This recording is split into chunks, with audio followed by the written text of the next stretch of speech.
गाना तू सुन हो तारा भातार के कितना कॉले है ये हमरा मेहरारू का जीजा जी हम धान है साड़ू भाई धान है। अब आई इनका विषय वस्तु पर जहाँ इकर चटनी बिया कहत रे किशोर बाबू कि खाली हमरा मौगिए पर काहे और वह फेर में पड़ रही तो हम तो प्रतिज्ञा कर बनी जबले जिए तोहरे मौगी के चक्कर में रहबे करे। ई जान तारा मेहरारू से हमरा प्रेम बा प्रीत बा तारा मेहरारू से तारा प्रीत ने कैसे तारा खटास लागेला। आवा पहले एगो ले ला दुनियादारी एगो ललित गाना एगो औरत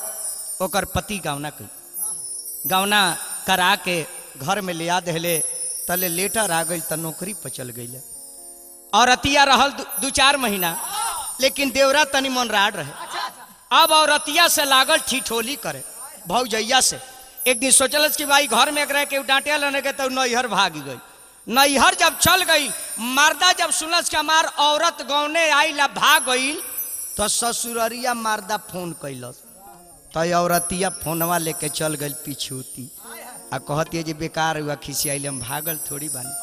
अरे वह अपना घर के पहले कहानी देखे का कहती है बाबू।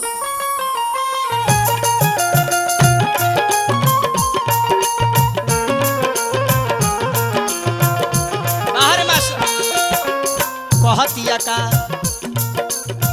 गमना कारा की सैया गइल भिलाई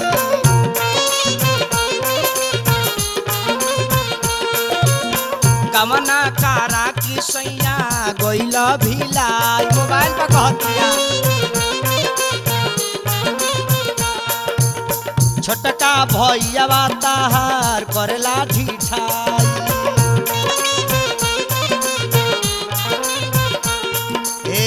छोटका भैया ताहार करेला ढिठाई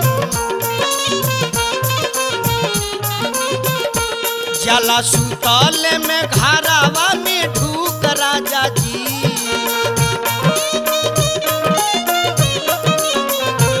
जला सुतले में घरावा में ढूक राजा जी हम कतना ले कहीं अपन दुख राजा जी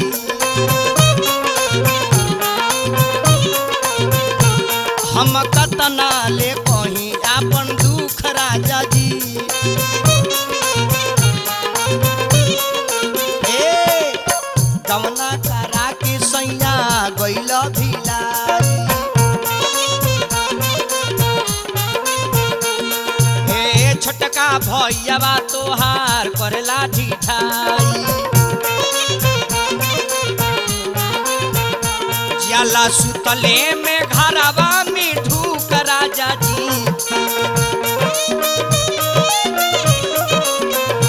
जला सुतले में घरवा में ढूक राजा जी हम कतना ले कहीं अपन दुख राजा जी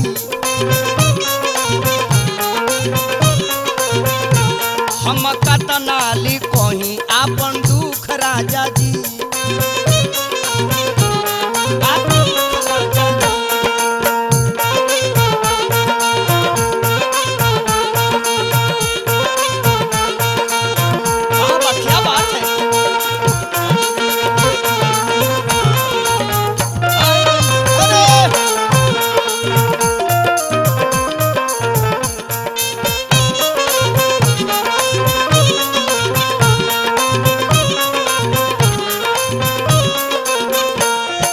कहतिया मौगी का कहलो न जाता सैया मुनि कर कहानी ए कहलो न जाला सैया मुनि कर कहानी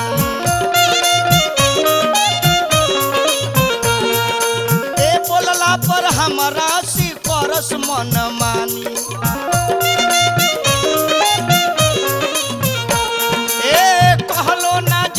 पिया उनकर कहानी बोलला पर हमरा से करस मनमा एक दिन कर दी है कमनो त चूक राजा जी एक दिन हो जाई उनका से चूक राजा जी कहीं कतना ले अपन हम दुख राजा जी कहीं कतना ले सैया अपन दुख राजा जी। अरे बसा।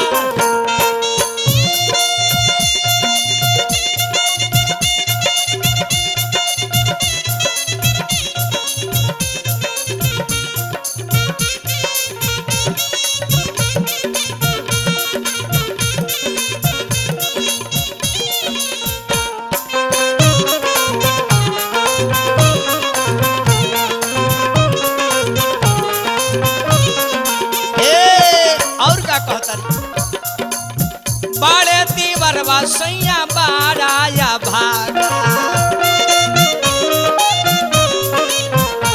ए बाड़े तीवरवा सैया बाराया भागा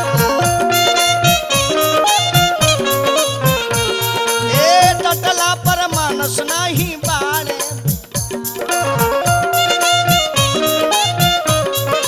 ए टटला पर मानस नहीं बाड़े मुँह लागा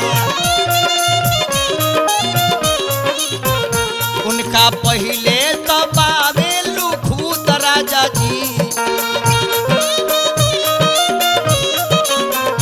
उनका पहले से लागल लुखूत राजा जी हम कतना ले कहीं अपन दुख राजा जी हम कतना ले कहीं अपन दुख राजा जी। अरे बाहर तस्वीर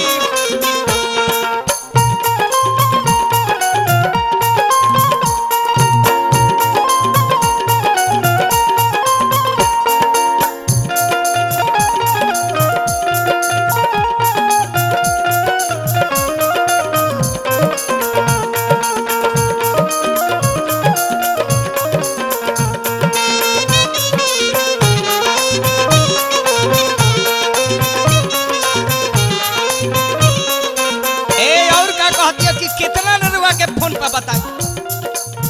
एक दिन हमारा से कोइले बरियारी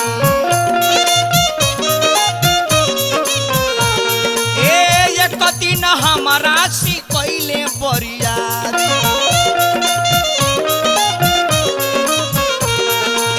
रतन में या कोइली राउर माता हम कतना लेती ही सबूत राजा जी हम कतना लेती ही सबूत राजा जी